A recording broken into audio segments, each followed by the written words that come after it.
Magandang araw po muli sa inyong lahat. Magandang araw po, Father. Happy New Year. And still Merry Christmas po sa inyong lahat. Hindi pa po tapos ang Pasko.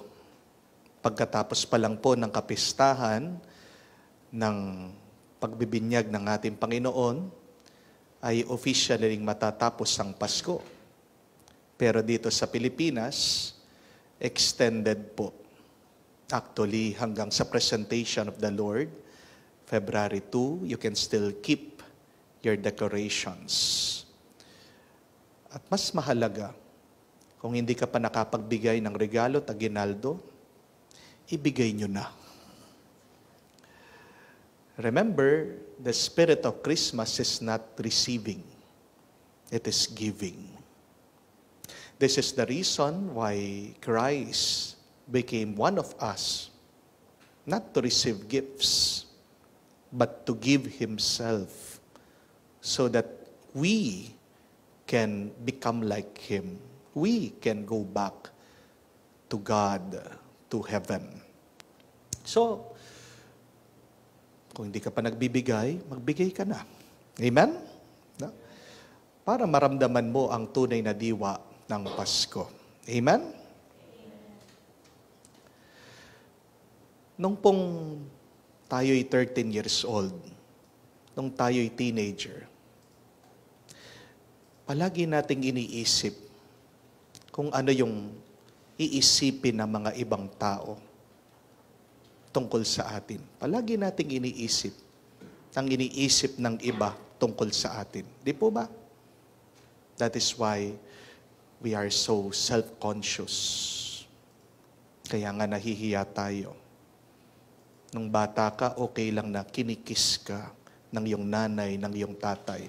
Pero nung nagdalaga ka na, nagbinata ka na, ayaw mo nang pinapahalik, ayaw mo nang nagpapahalik, lalong-lalo na nakikita ng ibang tao. Because we always think about what others will think about us.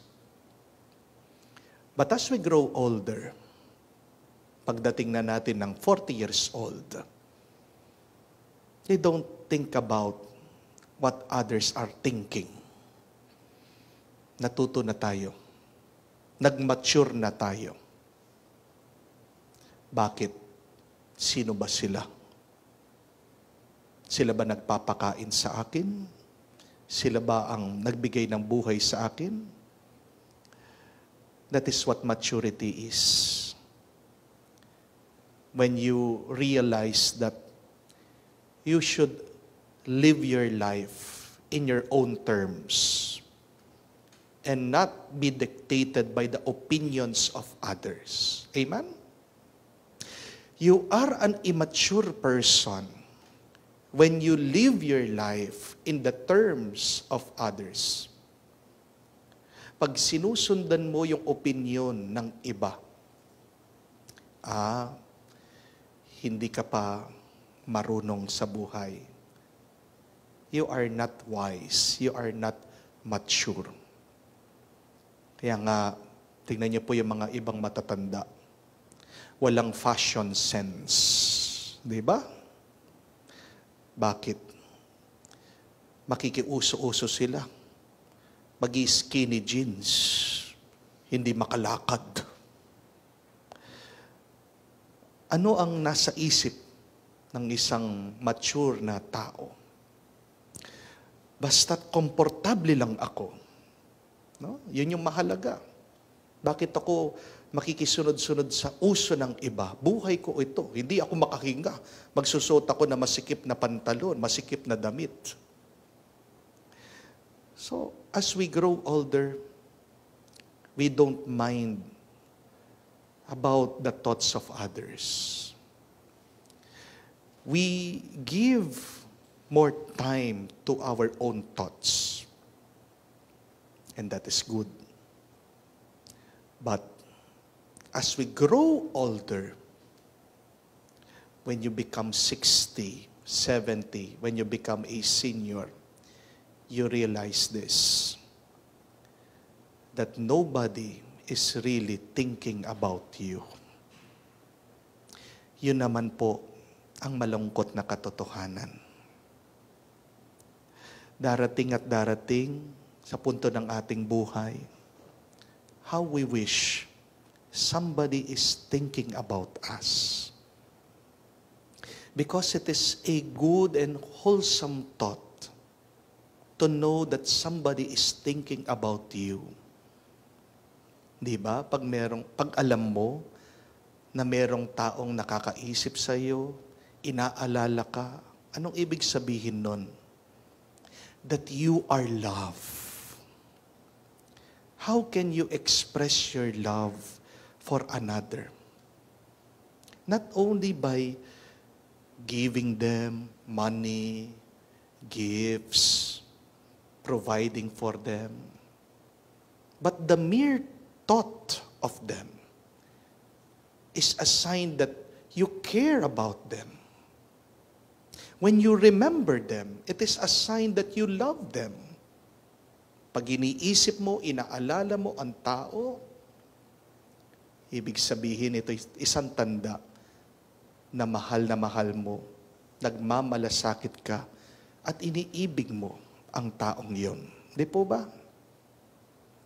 Pero sadyang ganyan ang kalikasan ng ating pagkatao.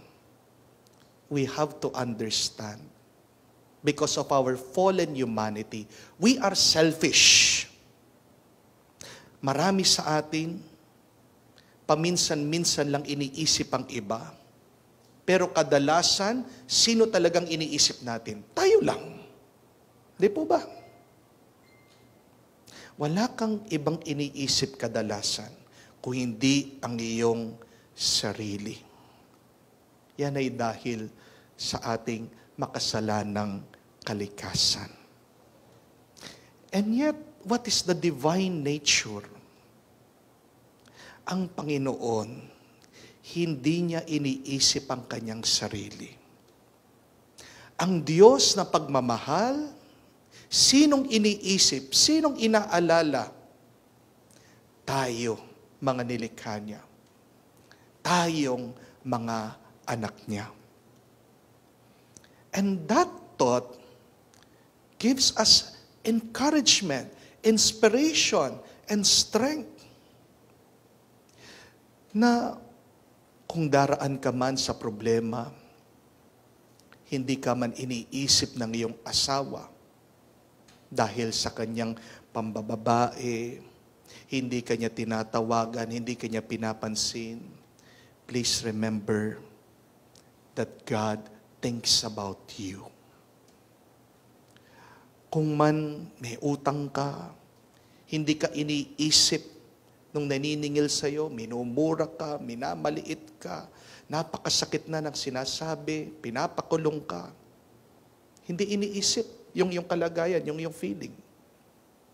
Please remember that God is thinking about you and God is doing something so that you can get out of that debt. Kung man ikaw ay may sakit at hindi ka na pinapansin, hindi ka rin inaalala ang naiisip ng iyong pamilya, pabigat ka. Remember, my dear friends, that God is thinking about you. God wants you to be healthy. God wants you to become whole. This is the sign of God's love for us. Na hindi tumitigil, na nag-iisip, na inaalala tayo ng Diyos. Yan ang pagmamahal ng Panginoon. Tingnan nyo nga, dito po sa ating kapistahan, narinig natin nung bininyagan si Jesus. There is this voice coming from the clouds, coming from heaven, saying, "This is my beloved Son, whom I am well pleased." Nakatingin pala ang Panginoon. Nakatingin pala ang Diyos Ama. Nagbabantay siya sa ginagawa ng kanyang anak, si Jesus. At ganyan din pong paalaala sa atin. Ano man ang ating ginagawa, binabantayan tayo ng Diyos. Kaya nga, sana sa ating mga ginagawa, wag lang para sa atin. Ano man ang iyong gawin, how about for a change, think about how will this make God feel? Dahil tandaan niyo po mga kapatid, what you think about affects you. Ano man ang iniisip mo, may epekto sa iyo. Yung akin pong pamangkin, kamakailan kasama ko siya, maliit na bata. Dinapitan ako, binubuksan yung kanyang bibig. Yung pala may laso. Sabi, umiiyak. Pagkatapos sabi ko, tigil na, tahan na. Bibili tayong ice cream. Aba, tumigil po sa pag-iyak. May sugat yung bibig, may laso. But see how that thought of having a treat affected her. Nagbago yung kanyang disposisyon, nagbago yung kanyang nararamdaman. Ice cream pa lang yun. Ano pa kaya kung yung ating isip ay nakatuon sa Diyos? At napakaganda ng nabasa natin na narinig natin sa unang pagbasa. Sabi po, sabi po dito sa libro ni Propeta Isaias, that if we heed God, we shall eat well, and we shall have delight in rich fare. Kung susunod lang tayo sa Diyos, kung mananatili lang tayo sa Diyos, busog na busog tayo at mapupuno tayo sa Kanyang pagpapala. There are things that money, that wealth cannot satisfy. Kaya nga, where do you put your thoughts? Saan ang iyong isip ngayon? Tignan mo kung anong nangyayari sa iyo. Pag ang isip mo palagi nasa problema, tumatanda ka. Nagkakasakit ka. Bumibigat ang iyong buhay. Gusto mong maging magaan ang iyong karanasan ngayon? Divert your thought. Ibaling mo. Alisin mo ang iyong pag-iisip sa negatibo, sa positibo, lalong-lalo na palagi mo namang isipin ang Panginoon. Gagaan ang iyong pakiramdam, sasaya ka, magkakaroon ka ng kapayapaan kung maiisip mo. Palagi kang iniisip at inaalala ng Diyos. Amen? So, let us try it. Let us do it every day. Remember, God always remembers you. Think, God always thinks about you. And understand, God loves you. Whatever you are facing, whatever you are experiencing, whatever you're undergoing,